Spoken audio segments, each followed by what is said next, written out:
In today's news, a boat accident claims life of two, leaving one seriously injured. Vehicular accident kills woman on the spot in Port Purcell. Budget address 2023 has been delivered. Lobster Fest takes center stage and hailed a huge success. Christmas tree lighting, Fungi Fest, and food fair ring in the Christmas season. The first cohort of FinTech students graduate. In the 1949 Great March and Restoration of Legislative Council observed with public holiday. These and so much more when 284 News returns.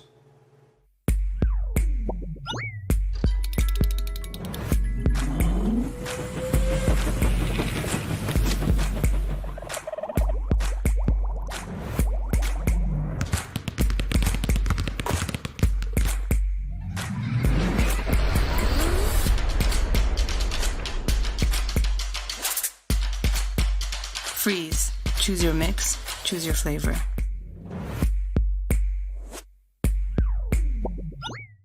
Good job there, brother. All right. I'm surprised you're here. I'm surprised you're still alive. Charles, it's been 60 years. I wish it was 60 more. Let it go. No, you know what you did. It was just ice cream. But you know what? It was delicious. What? We're like a family get-together without all the family drama. What you gonna do? CG Insurance. Good like that. Welcome everybody. It's Tuesday, November 29th, 2022. I'm Ron Grant coming to you live and direct from Tortola in the Virgin Islands. You're watching 284 News. A happy Tuesday is wished to each and every one of you. Thank you so much for your time. Beginning our newscast on very tragic news of events over the past weekend. Two persons have died while one is said to be seriously injured after their fishing vessel allegedly capsized on Saturday, November 26, 2022.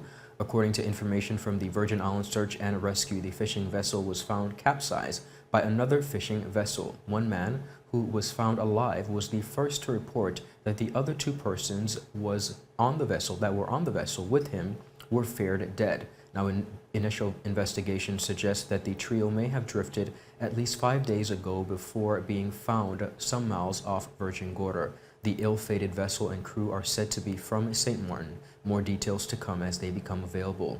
And on the very same day, loved ones are now grieving and a community left in shock after a woman was pronounced dead on the scene after a vehicle allegedly lost control and hit the woman. The accident victim has been confirmed and identified as Miss Brenda Bell. The incident occurred on the evening of Saturday, November 26, in the parking lot of One Mart Superstore in Port Purcell, Tortola. Several persons are said to have witnessed the ordeal along with a video being circulated of the incident. In a brief media statement, the Royal Virgin Islands Police Force said, and I quote, "The Royal Virgin Islands Police Force can confirm that a female succumbed to injuries sustained as a result of a traffic accident while she stood at a lot opposite One Mart Superstore. Investigations, they said, are ongoing. The owners, management, and staff of CCT, BVI Cable TV, and 284 Media express our sincere condolences to all the families affected by the tragedies of this weekend."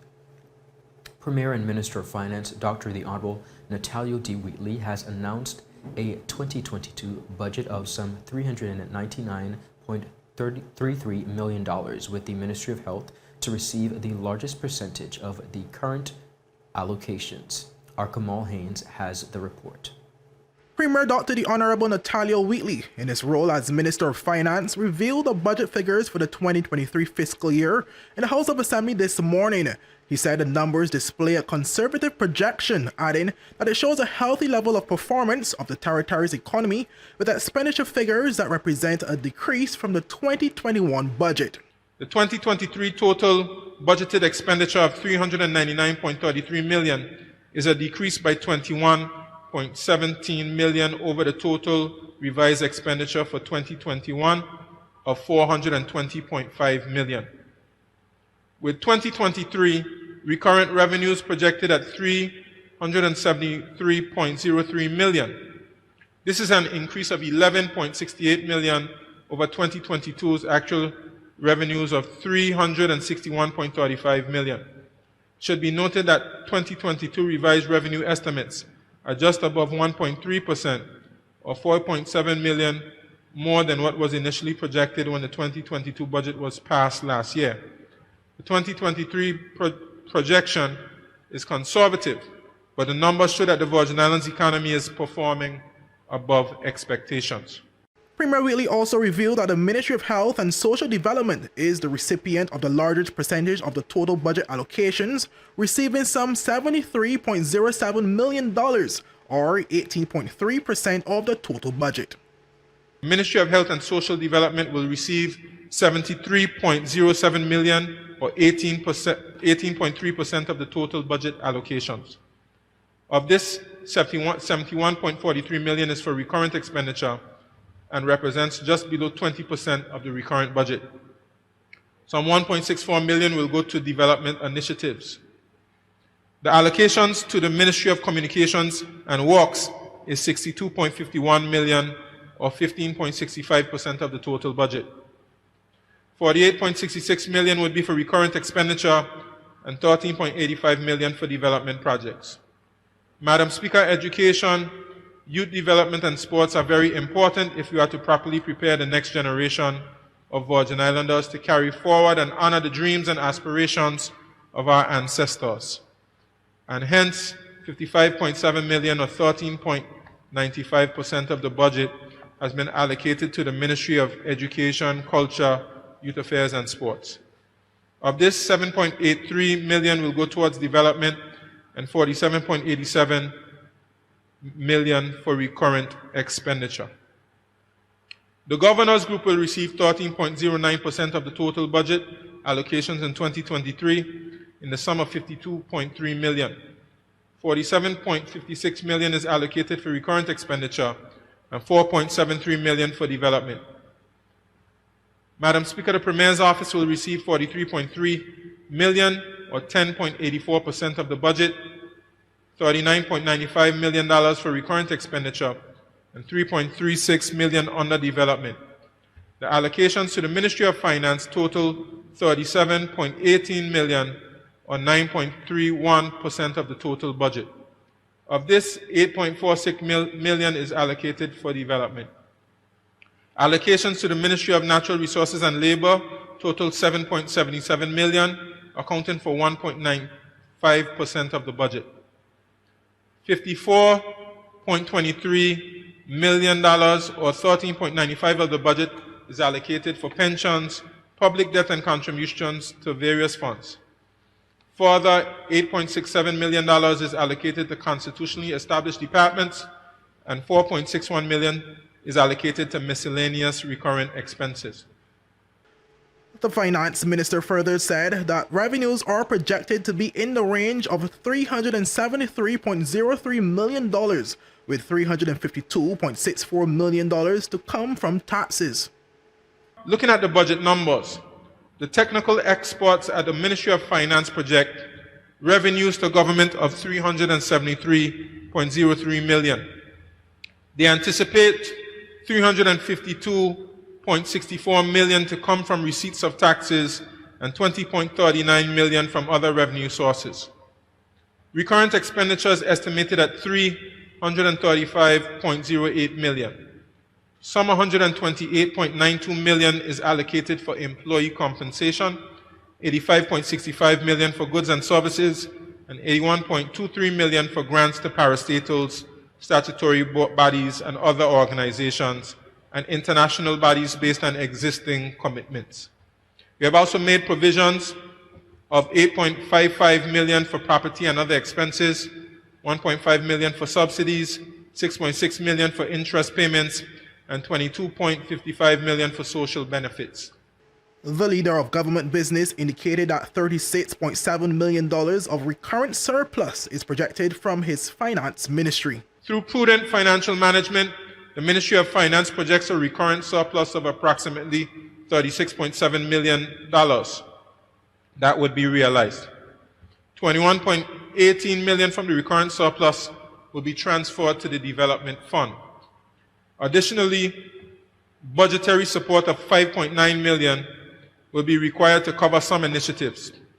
Some $4 million required for social housing will be funded through the consolidated fund, with monies remaining from the $40 million Social Security Board grant received in 2020. $1.45 million in grant funding to the BVI Tourist Board will be met from the Environmental Protection and Tourism Development Fund, and $450,000 to provide short-term employment, job skill development, and training for our people under the rated program will be sourced from the Miscellaneous Purposes Fund. Premier Wheatley said the figures presented in the 2023 budget will result in the BVI having a balanced budget for the year to come. Reporting for 284 News, I am Kamal Haynes. Thank you, Kamal, for that report. Viewers, up next, Lobster Fest, Fungi Fest, along with Christmas tree lighting events hailed a success, and 22 British Virgin Islanders professionals completed the first of its kind FinTech training program. These and more stories when 284 News returns. The wait is over. CCT Fire is here. Experience ultra-fast downloads, seamless streaming, and even more reliable connectivity on an all-new fire-blazing super-fast CCT Fiber network. CCT Fire. Bring it home and upgrade today. CCT Live, your home for FIFA World Cup 2022 coverage.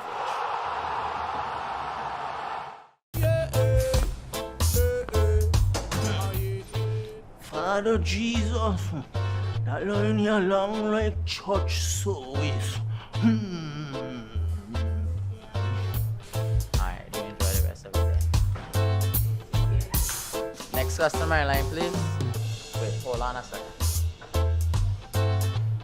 Yes, Sonny boy, come, yes, Sonny. Good morning. Good morning, Sonny boy. Hold on there. You must stop cut fun topic.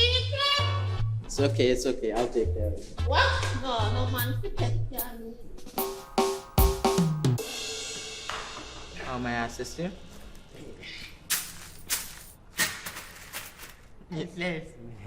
You want top of power?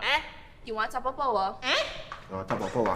Join the prepaid party with CCT and enjoy more affordable data plans, more top-up promotions, more savings with hero bundles, and more value for your money each and every Tuesday with Top Up Turn Up Tuesday. Visit a CCT store today or anywhere CCT Top Up is sold and top up your phone. 5, 10, 15, 20, 25, 30. You want top of power? Viewers, welcome back. Thank you so much for sticking with us. You're watching 284 News. Continuing on with this evening's broadcast, over the past weekend, scores of Virgin Islanders and visitors made their way over to the island of Anegada to join its residents in the observation of the 10th annual Anegada Lobster Fest, that is. 284 News was on the ground to take in all the festivities. More on this report. Take a look.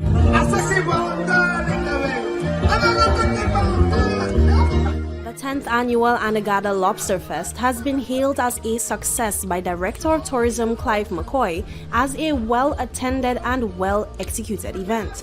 The activity, which was held over the past weekend, invited hundreds of visitors to the island of Anegada for days of culinary and cultural experiences.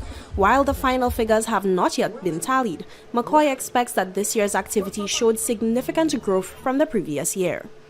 I haven't gotten the final turnout as yet, but based on the ferries that we saw coming in, and when you couple that with the USVI ferries that came in with the USVI guests, I would assume that we had more than we had last year, especially with persons feeling more comfortable with the COVID restrictions being lifted. Traffic from outside of the territory, he noted, was a major factor to the success of the event. McCoy said that Lobster Fest continues to grow and it may soon present more opportunities for regional tourism coming into the BVI. We saw a significant contingent out of the United States Virgin Islands, which really bodes well for our regional tourism. It's something that we've been very focused on. Considering the challenges we'd had with COVID, we understand that our USVI brothers and sisters can easily travel to the destination and enjoy what we have, and we are planning to expand that into other jurisdictions like St. Martin and Antigua and so forth, because regional tourism is something that all of us should be in the region understand is important to the continued development, especially with easier airlift into the territory. This year's event, dubbed a Decade of Decathlon celebration, featured many of the expected events, including the Lobster Fest iconic bar crawl and various evening events which kept the food and party going all weekend.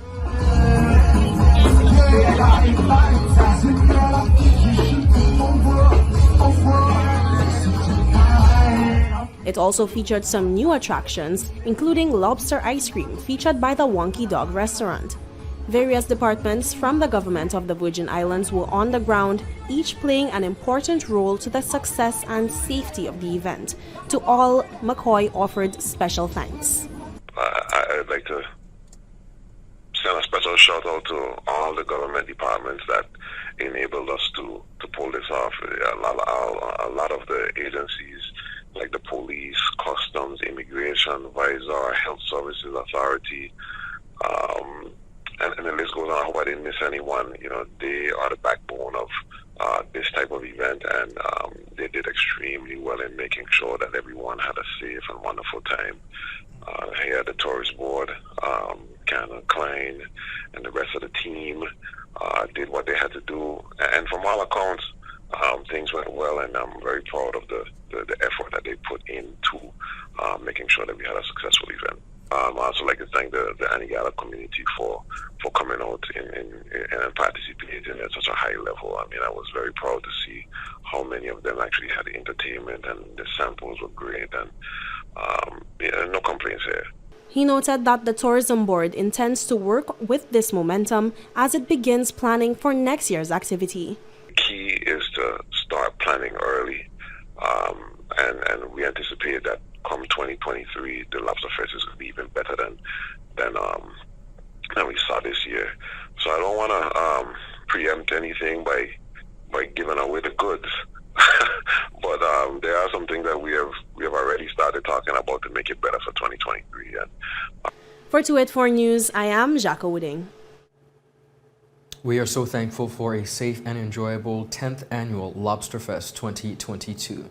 Over the weekend, the territory rang in the Christmas season with several events. On Friday, November 25th, the Cultural Food Fair, Fungi Fest, and Christmas tree lighting saw family, friends, and community members enjoying the rich culture of the Virgin Islands. At the end of the day's activities, the Central Club of Tortola lit up the Cyril B. Romney Tortola Pear Park. Take a look at this special report.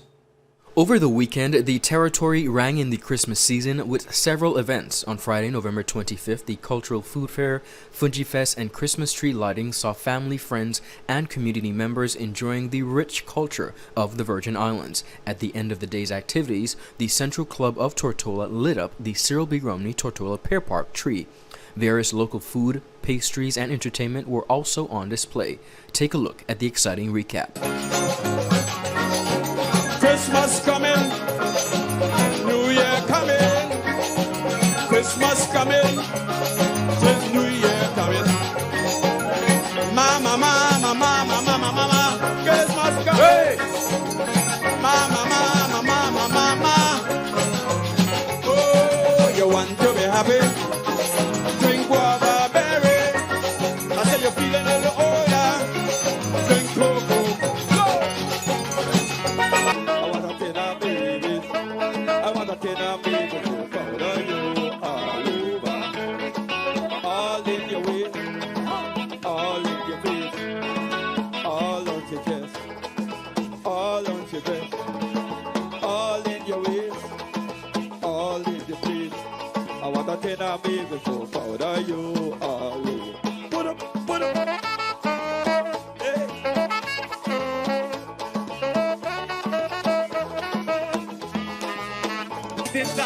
Bet you like the girl won't leave you. You gotta eat, you gotta eat. You gotta eat. Even though you don't like it, go come let we get them, baby. Come let we get them. Come let we get them, baby. Come let we get right them. Come let we get them, baby. Come let we get them. Come let we get them, baby. Come let we get right them. I think Lamboche. Oh, I Leo Lamboche. On Saturday, November 26, the Lions Club of Tortola, in its 50th year, held their annual Christmas tree lighting, which saw speeches from elected officials along with some very special performances. The Honorable Carvin Malone, who is also a Lion, delivered remarks. We, as a Lions Club, did whatever we could in the December of 2017 when we were forced to the Pear Park. We have battled through a number of disasters, and yet we rise. So as we go through the season, remember the reason for the season. Remember to go and visit someone who is closed and shut in, someone who's in the hospital. Send greetings, because it need not be monetary or even carrying a gift, but just to hear your voice.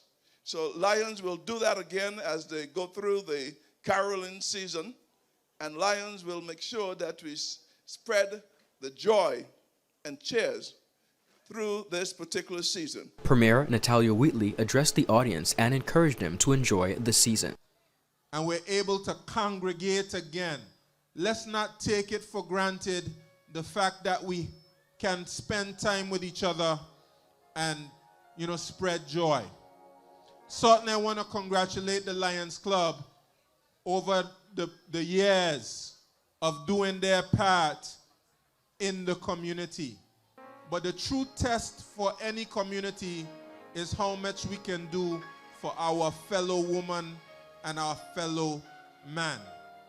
Because while the Virgin Islands has been blessed over many, many years to enjoy a certain level of prosperity, that prosperity is not always evenly distributed throughout our community. Certainly congratulations to the Lions Club for another successful lighting of the Christmas tree. And I wish you a season that is safe. Please, of course, be very responsible this season. I wish you a season free of violence. I wish you a season filled with love, filled with joy, and filled with lots of guava tart. Here's a recap of this event. 3, 2, 1!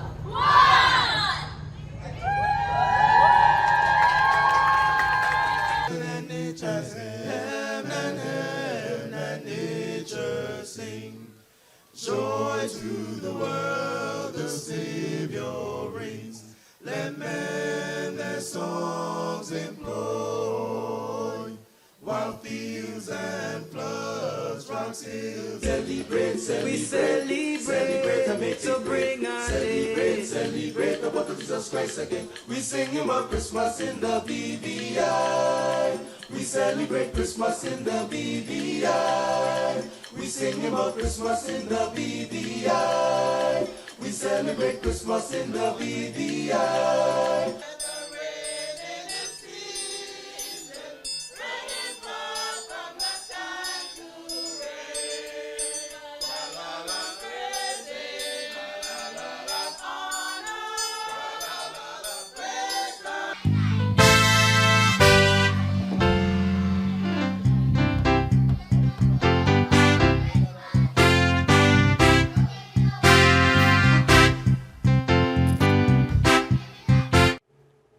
What a way to ring in the Christmas season. Viewers, up next, 1949 Great March and Restoration of Legislative Council observed with a public holiday. We'll be right back. That's out. That's 6. That's out.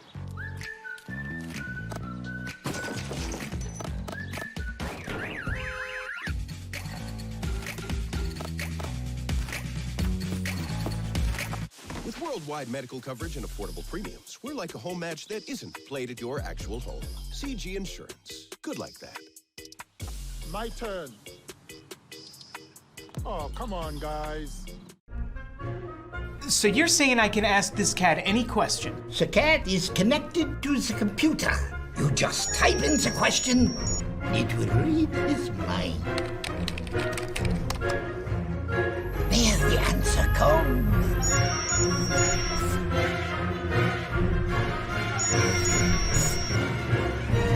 You're the man! I've been looking for this for weeks.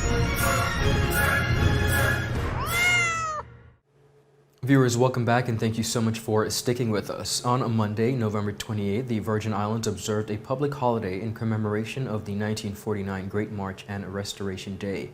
The Great March of 1949 is known most commonly for leading to the restoration of the Legislative Council in 1950, an event cheered as a significant milestone in VI history by Premier Dr. the Honorable Natalio D. Wheatley. Significant to us as a Virgin Islands people, because it was an overwhelming pronouncement of the people's desire for democracy, for the right to have a voice in their society, to play a leading role in their governance, to become a more autonomous and self-determined people. 1,500 people marched on the 24th of November, 1949, at a time when the population of the Virgin Islands was under 7,000 persons.